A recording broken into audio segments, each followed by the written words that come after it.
The Pittsburgh Penguins season is over. Now what? Hello, everybody, and welcome to Penguins to Go, your daily dose of Pittsburgh Penguins news and analysis. You can find us on YouTube at Inside the Penguins or anywhere you get your podcasts from. It was an interesting season for the Pittsburgh Penguins, and it ended as poetically as you can imagine. The Penguins go up against an inferior opponent, an opponent that at least their management would have liked them to lose that game. Penguins have a 2-1 lead in the third period, and all of a sudden, they blow the lead and lose in overtime on a Johnny Gaudreau goal.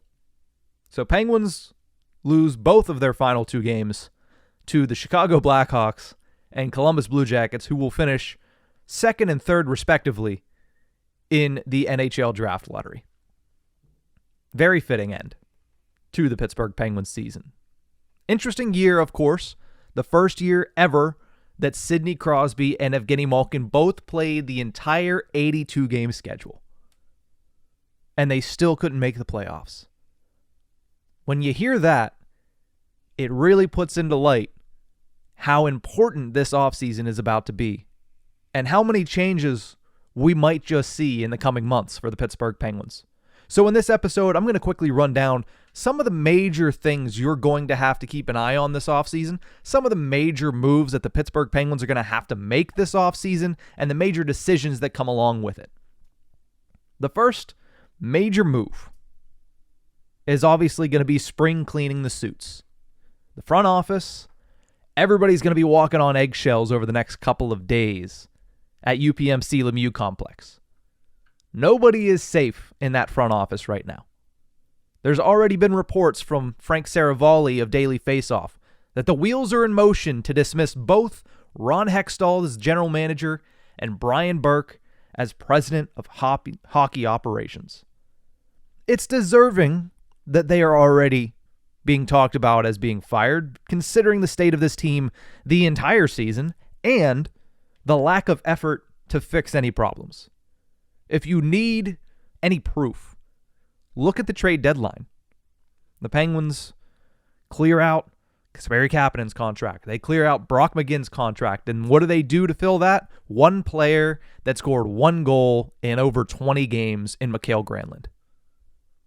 Not just a player that makes $5 million and did nothing for you this season, but a player that you're now stuck with for 2 more seasons. One of the primary reasons that these two guys are probably already packed and ready to leave the city of Pittsburgh. Elliot Friedman of 32 Thoughts said that Fenway Sports Group has a history of getting things done quickly once they decide the direction they would like to go in. Well, if you put those two reports together, that means by the time you're listening to this, those two guys might already be out of a job. My prediction is Monday morning is when that happens, but I could realistically see it happening anytime between now and then. If it doesn't happen by Monday, I think the chances shrink significantly that they will be dismissed. But a lot of people that you ask are going to say, you know what, these guys are gone. There's no way that the Penguins ownership is going to trust these guys to right the ship that they have completely ran into the Ice-Burgh over the past 2 seasons. It's been a steady decline in performance, in talent, in everything for the Pittsburgh Penguins since Ron Hextall and Brian Burke took over. So that's the first item on the agenda of the Pittsburgh Penguins offseason. But there are plenty of other things that are going to happen this summer that we're going to have plenty of discussions about. On the ice, several players are likely to just be let go. Expiring contracts, aging players that really didn't do much for the Penguins this year, they're just going to be let go and their salary cap space is just going to be absorbed to be opened up for players to replace them. That's Danton Heinen. That's Dmitry Kulikov. That's Nick Bonino, unfortunately. I feel really bad for Bonino. We'll talk about that at a later date, but I mean, the guy left his entire family in California to come play for the Penguins and have a chance at the playoffs, and he plays 2 games, suffers a scary injury, a lacerated kidney, and then has to sit on his couch the rest of the season. So those players will likely just fall off the salary cap at the end of the actual league year. Then there's 2 veterans on expiring deals the Penguins are going to have to make a decision about. 2 names that are going to be rumored about throughout most of the offseason. One of them is Brian Dumoulin. A lot of people got on Brian Dumoulin for most of the year. He was public enemy number 1 for a long time. Jeff Carter and Mikael Granlund took over that role about midway through the season in Carter's case. And when Granlund came, it really put Dumoulin on the back burner as the person that Penguins fans had their ire towards. But the 31-year-old came off of a knee surgery, a major knee surgery last offseason. And no, he didn't have a great season. And no, he's nowhere near the player that he used to be. But after 10 years with the Pittsburgh Penguins, there's a chance I see that he comes back. It would have to be on a very discounted rate. And when I say very, I mean the dude's going to have to make under $2 million. And with the understanding between him and the coaching staff that he's no longer a top pairing defenseman. If that happens, okay. Because Brian Dumoulin showed that he's willing to reinvent himself as a defenseman this season. No, he wasn't great. No, defensively, he's nowhere near what he used to be. He's actually pretty bad defensively for most stretches of the season. But he was able to, at some points, put together decent stretches of defensive play. And he's shown that he has a little bit of offensive upside here at his advanced age of 31 after multiple lower body injuries that were very severe. Let's not forget his ankle injury back a few years before that. So Brian Dumoulin, I could see him wanting to come back. He's played here for 10 years. He's played with Chris Letang for most of his career. That is a player that I could see at the age of 31 that says, I don't want to leave, and I'm willing to take less money to stay. So that's a decision that whoever's in charge has to make. Now, with $4.1 million turning into maybe a $1.1 million, that's good for the Pittsburgh Penguins. I think I still lean towards just let him walk. You need new blood in that defense corps because after what happened last offseason and how poorly it was reconstructed, I think it needs a complete reconstruction again, and that's just an easy move to make to clear up $4.1 million clean and get a younger, more capable defenseman on the blue line. I could see him coming back. If I was the general manager, would I do it? No, I would probably move on. But I'm not going to sit here and say that it's impossible. I'm not going to sit here and say that he brought absolutely nothing to this team because I think there are other players that brought a whole lot less.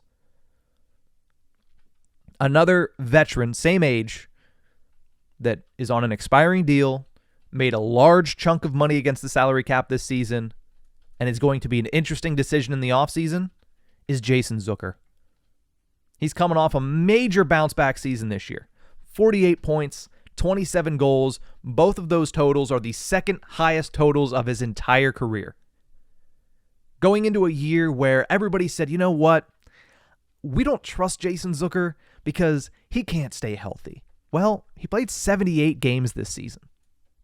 And he played almost every game, discounting last night because nobody really had intensity last night. But he played every game with the most intensity on anybody on the team. Right? The guy throws his body around, uses it like a projectile at sometimes. Right? He uses his body as a weapon more so than anybody else on this Pittsburgh Penguins team. And I get that he's over the age of 30. And people are very, very overseeing players over the age of 30 on the Pittsburgh Penguins because it's the majority of the lineup. I understand that. But when you're talking about players over the age of 30 that are a proven commodity in this league, Jason Zucker is one of those guys. He told Josh Yohe last night following the final game of the season that he wants to be here. And, quote, it's not up to me at this point. The first part of that, yeah, players say that at the end of the season. Yeah, I want to be here. They don't want to alienate the fan base that's been cheering them on for however many years they've been here. In Zucker's case, it's 4 or 3 1/4.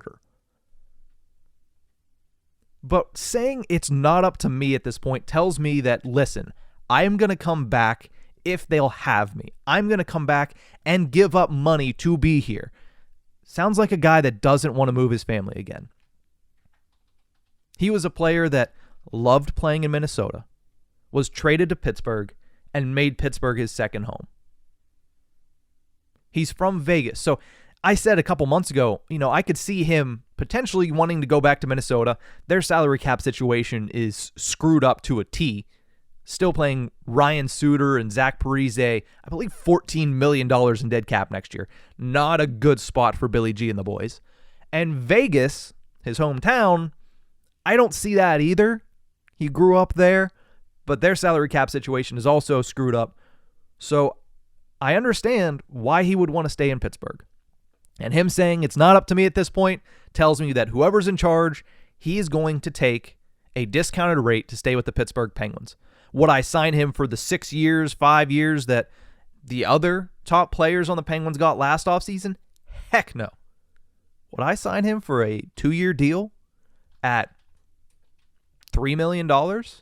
Yeah, I don't know what he's asking for. That's just something I threw out there. But would I sign him for a short-term deal for less money that he's making now? Yeah. The guy almost scored 30 goals. He proved to you that he can get through a season healthy while still playing the same way he's always played. So I see a lot of people saying, you know what, let's just cut bait, move on because he's over 30. Look into it a little bit more than that. Don't be lazy, look at the age and say, he's had injuries in his past. I don't trust him. You know who else had injuries in their past? Evgeny Malkin, Chris Letang, and what did they do? Sidney Crosby, what did they do this year?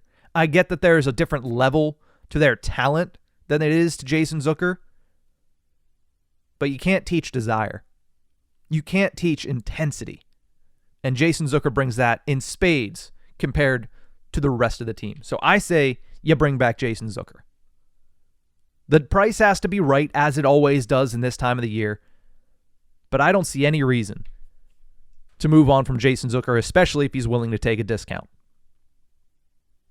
The biggest storyline of the offseason is Tristan Jarry, right? It is a position that you carry the least number of players in, but has pretty much the most impact on what your team's going to do. You only carry 2 goaltenders, and unless you're Buffalo and trying to reinvent the wheel, you carry 3. But only 1 goaltender is going to start. You go out there for the opening puck drop, there's 1 guy out there. And guess what? If you use 2 in a game, it's not a good thing. Never a good thing. So this is going to be a massive, massive decision this summer for the Pittsburgh Penguins. Do you move on from Tristan Jarry and try to find somebody else? The free agent pool is not great, I will tell you that, folks. We've gone over it a couple times. We will go over it several more times. The free agent pool is not swimming with guys better than Tristan Jarry at his best.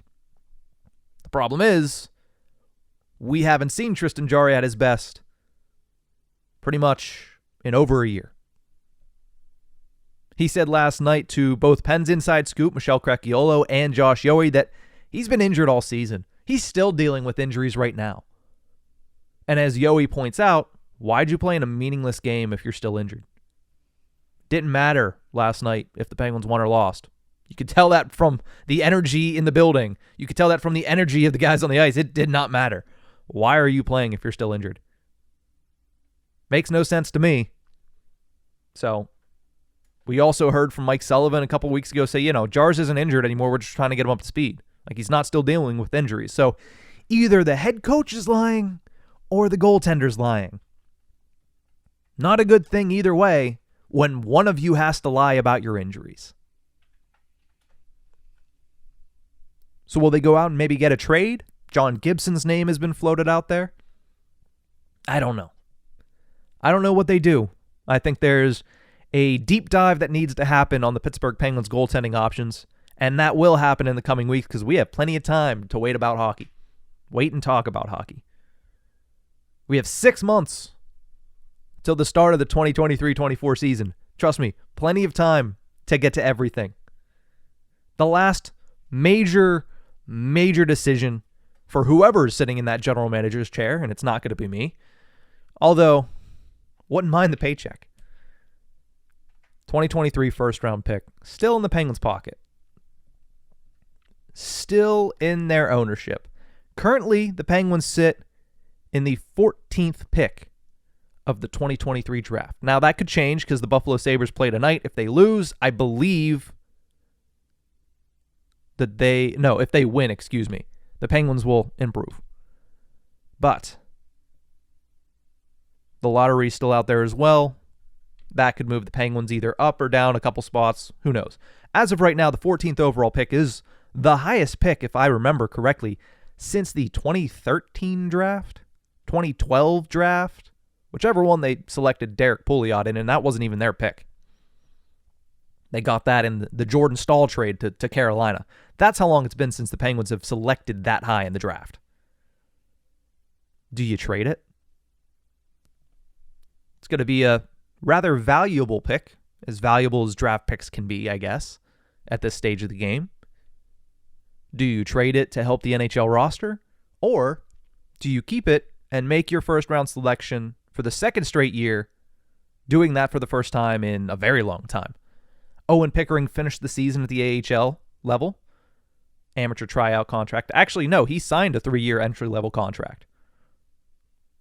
So you do have Pickering, who is now one more year removed from being drafted, played most of the season with the WHL Swift Current Broncos. So do you make that selection again? Or do you trade that player to help build the NHL team? I know what I would do. I'd trade that immediately. The second I get a quality deal, quality player for that pick, it's gone. What am I going to do with a player that's going to play in 2027? 2027, the Penguins are going to miss the playoffs again. I promise you that. What am I doing with a player for that? If you want to rebuild, this is not the podcast for you. I'm not sitting here looking to rebuild.